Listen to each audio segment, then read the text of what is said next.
It's Tuesday the 15th of April, I'm Olivia and this is Mobuzz TV.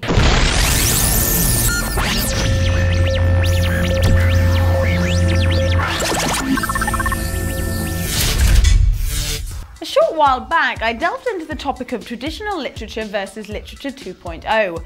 After indulging myself with my fill of Shakespeare quotes, I took a look at publishing house Penguin's innovative attempts at the online interactive novel. And it seems that they're not the only ones taking the leap from the physical to the virtual.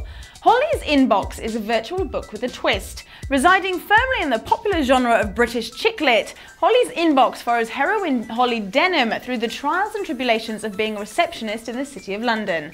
But the twist is in the format. The book is presented online via Holly's email inbox. The original online ebook was such a hit that it was published in real old-school book format last year, and now ebook number 2 is up and running online.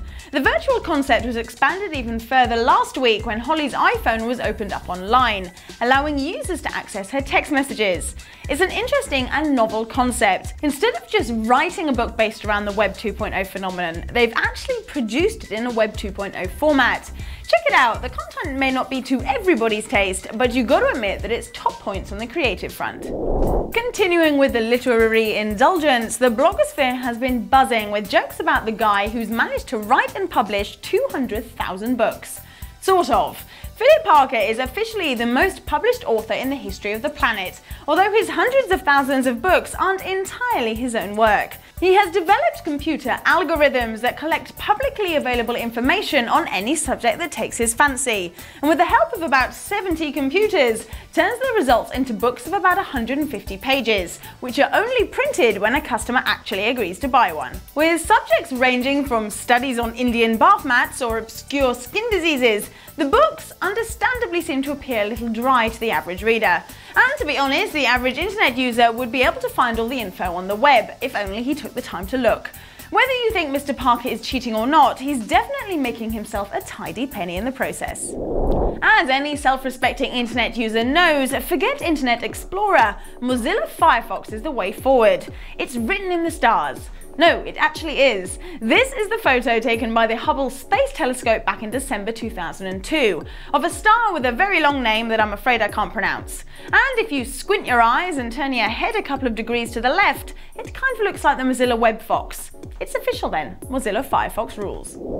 The concept of ebook Holly's Inbox is based on a private email sent by an employee on her work email, something that pretty much everyone with an office job does. However, if you live in Australia, this could soon be coming to an end. Aussie companies will be able to intercept the emails and internet communications of their employees without their consent under new laws being considered by the government. The government argued that the move would protect the nation's infrastructure from a cyber attack and could end up affecting millions of normal everyday office workers. This is a pretty strong move from Australia. Protecting national security is one thing, but I'm sure that they can expect a chorus of protests in the coming months. We've mentioned several times on the show about the controversial 3 strikes and you're out plan being courted by various European governments regarding illegal file sharing. Although the Sarkozy government has made it clear that they are keen to get the law in motion, and the UK are considering something similar, the European Parliament has signalled its opposition to the whole thing. It looks like they're a little worried about getting the balance between the interests of the copyright holders and that of the internet users. However, the vote is non-binding, meaning that the member states can move ahead with their plans regardless. Whatever Europe says, I reckon both France and Britain will be taking steps in this direction in the coming months. And finally, months after conspiracy theories flooded the internet after a series of underwater communication cables were cut suddenly, someone's flicked on the light switch and the truth is out. The cable operator Reliance Globalcom has used satellite images to identify 2 ships that dropped anchor in the wrong place, damaging the cables and plunging millions into internet darkness back in early February.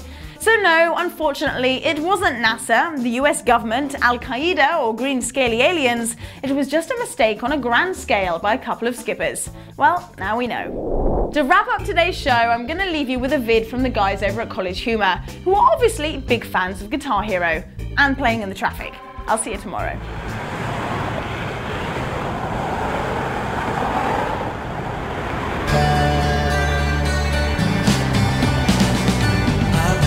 This morning and the sun was gone. Turned on some music. myself